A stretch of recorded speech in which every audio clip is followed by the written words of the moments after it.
Hello friends, welcome back to my channel. আশা করি সবাই খুব ভালো আছেন। আজকে থাকছে খুবই মজার একটি রেসিপি, পেঁয়াজ পরোটা। এটা খেতে খুবই টেস্টি হয় আর তৈরি করাও খুবই সহজ। সকালের নাস্তা কিংবা বিকেলে চায়ের সাথে এটা আপনারা সার্ভ করতে পারেন। এটি খাওয়ার জন্য অন্য কোনো কিছু দরকার হয় না, এমনিতে এটা খাওয়া যায়। ভীষণ মজার এই পরোটার রেসিপিটি প্রথম থেকে শেষ পর্যন্ত দেখার অনুরোধ রইল। পেঁয়াজ পরোটা ময়দার তুলনায় আটাতে বেশি ভালো হয়, তাই আমি আজকে আটা দিয়ে এই রেসিপিটি তৈরি করব। কেউ যদি চান তাহলে ইচ্ছে করলে আটা এবং ময়দা দুটো মিক্সড করে এখানে নিতে পারেন। আমি প্রায় মেজারিং কাপের 3 কাপ আটা নিয়েছি। এতে দিলাম স্বাদমতো লবণ আর খানিকটা চিনি। সব কিছু খুব ভালোভাবে মিশিয়ে নিয়েছি। এখন দিচ্ছি স্বাভাবিক তাপমাত্রার জল। এই পরোটার ক্ষেত্রে ডোটা কিছুটা নরম হবে।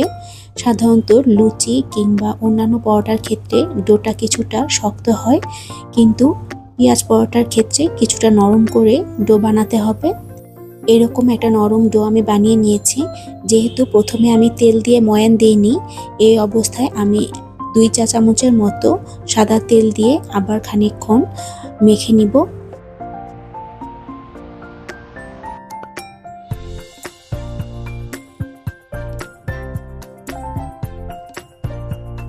3-4 মিনিট ভালোভাবে মাখার পর একটা মসৃণ ডো আমি বানিয়ে নিয়েছি। প্রায় 15 মিনিটের মতো ঢেকে আমি রেস্টে রাখবো। আর এরই মাঝে আমি পেঁয়াজের পুটকি তৈরি করে নিচ্ছি। একটি কড়াইতে 3 টেবিল চামচের মতো তেল দিলাম, দিয়ে প্রায় 1 বাটির মতো আমি পেঁয়াজ কুচি নিয়েছি। পেঁয়াজটা মিডিয়াম ফ্লেমে ভাজতে হবে, খুব বেশি কড়া বা বেরেস্তার মতো আমরা ভাজবো না। পেঁয়াজের ভেতরে যে ময়েশ্চার বা জলীয় অংশটা আছে সেটা কিছুটা শুকিয়ে নেওয়ার জন্যই আমরা অল্প পরিমাণ তেলে ভেজে নিব। দিচ্ছি স্বাদমতো খানিকটা লবণ। মিডিয়াম ফ্লেমে কিছুটা সময় নিয়ে পেঁয়াজগুলোকে হালকা রং হওয়া পর্যন্ত ভেজে নিচ্ছি। যখন পেঁয়াজে হালকা সোনালি কালার চলে আসবে তখন আমি এতে কিছু গুঁড়ো মশলা অ্যাড করব। দিচ্ছি 1 চা চামচের মতো ভাজা জিরের গুঁড়ো। জিরেটাকে আমি ভেজে গুঁড়ো করে নিয়েছি। তারপর দিচ্ছি সামান্য পরিমাণ হলুদ, প্রায় হাফ টিস্পুনের মতো।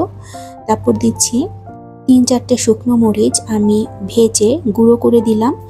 কয়েকটা কাঁচামরিচ কুচিয়ে দিয়ে দিলাম। ঝালটা আপনারা নিজেদের মতন করে দিবেন। শেষে দিলাম হাফ টিস্পুনের মতো গরম মশলার গুঁড়ো। সব কিছু খুব ভালোভাবে মিশিয়ে নিচ্ছি।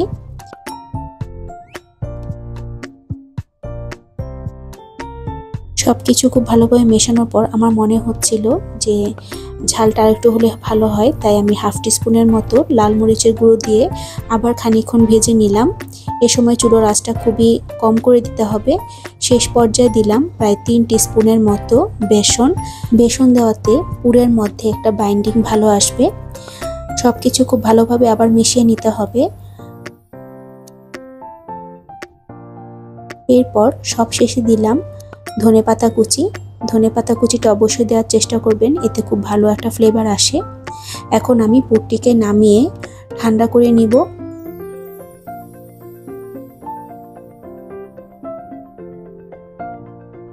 পেঁয়াজ পরোটার স্টাফিংটা আমাদের হয়ে গেছে। আমরা এখন এটিকে একটি প্লেটে নামিয়ে খুব ভালোভাবে ঠান্ডা করে নিতে হবে, কারণ গরম অবস্থায় স্টাফিংটা ভরা যাবে না।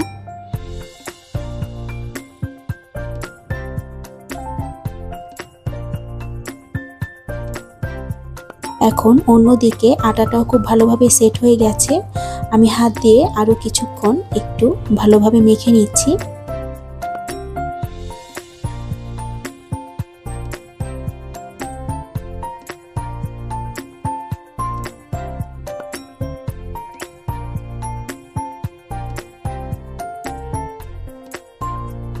আটাটাকে কিছুক্ষণ ভালোভাবে মথার পর এরপর এখান থেকে আমি লেচি তৈরি করে নিব।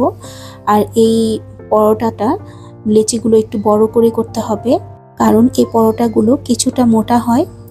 ভিডিওটি ভালো লাগলে অবশ্যই আমার চ্যানেলটিকে সাবস্ক্রাইব করে আমার পাশে থাকবেন, আর পাশে থাকা বেল বাটনটিকে অবশ্যই প্রেস করে দিবেন, যাতে নতুন ভিডিও আসার সাথে সাথেই আপনারা এটার নোটিফিকেশন পেয়ে যান। লাইক, শেয়ার ও কমেন্টস করে অবশ্যই আমার চ্যানেলটিকে সামনে এগিয়ে নিয়ে যেতে সাহায্য করবেন। এভাবে আমি ডোটা থেকে প্রায় 6টার মতো লেচি কেটে নিয়েছি। এখন এর মধ্যে থেকে একটি লেচি আমি নিয়ে নিব। সামান্য পরিমাণ আটা ছিটিয়ে একটা বড় রুটি তৈরি করে নিব।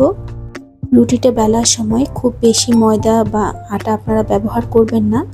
যতটুকু দরকার হয় বেলার জন্য ঠিক ততটুকু পরিমাণে আপনারা আটা ছিটিয়ে একটা বড় রুটি তৈরি করে নেবেন। রুটিটা খুব বেশি মোটা বা খুব বেশি পাতলা হবে না।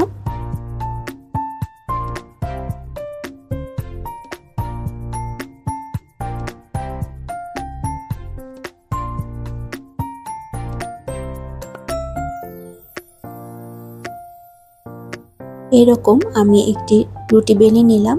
এখন এর মধ্যে তৈরি করে রাখা পেঁয়াজের পুরটাকে এক সাইডে দিয়ে দিচ্ছি। যেহেতু নিজেদের ঘরে তৈরি করা পরোটা, তাই আমি এখানে একটু বেশি পুর দিয়ে তৈরি করলাম। এটা খেতে খুবই ভালো হয়।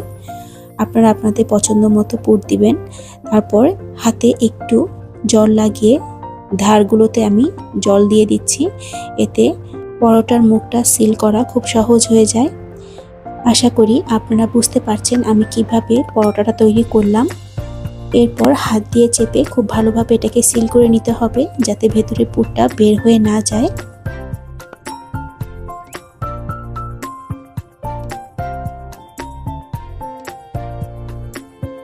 এভাবে একটি পরোটা বেলা হয়ে গেল। এখন এটাকে আমি প্রথমে শুকনো তাওয়াতে 2 পিঠ ভালোভাবে সেঁকে নিব।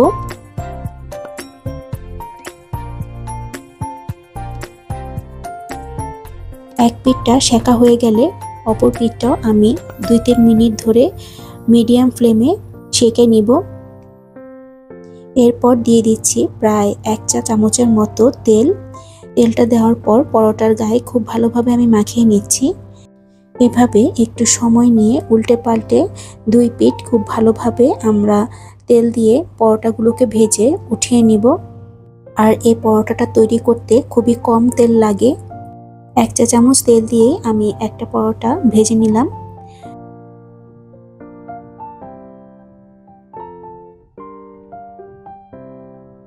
এভাবে একটি পেঁয়াজ পরোটা তৈরি হয়ে গেল। আর পরোটাটা ভাজার পর একটু কিন্তু পুর বের হয়ে যায়নি, তাই আপনাদের সুবিধার্থে আমি আরও একটা পরোটা তৈরি করে দেখাচ্ছি।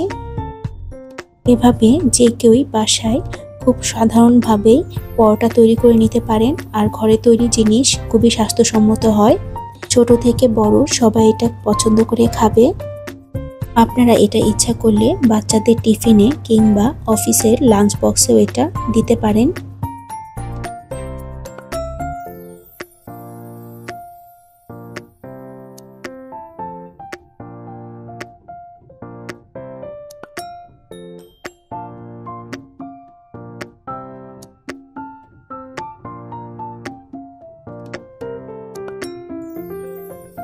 এভাবে আরও একটি পরোটা আমি তৈরি করে নিলাম। তাতে 2 পিঠ ভালোভাবে সেঁকে তারপর আমি তেল দিয়ে ভেজে নিব। আপনারা ইচ্ছে করলে তেলের পরিবর্তে ঘি কিংবা বাটার দিয়েও ভাজতে পারেন, তাতেও এতে খেতে খুবই টেস্টি হয়।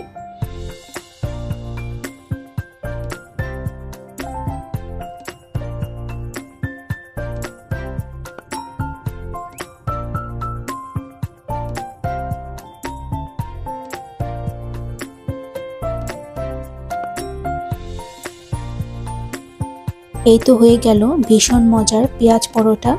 এই রেসিপি ফলো করে অবশ্যই একদিন বাসায় ট্রাই করে দেখতে পারেন। সবাই খুবই পছন্দ করবে। আজ এ পর্যন্তই, ফিরব নতুন কোনো ভিডিও নিয়ে। আর সে পর্যন্ত সবাই খুব ভালো থাকবেন। ভিডিওটি শেষ পর্যন্ত দেখার জন্য সকলকে ধন্যবাদ।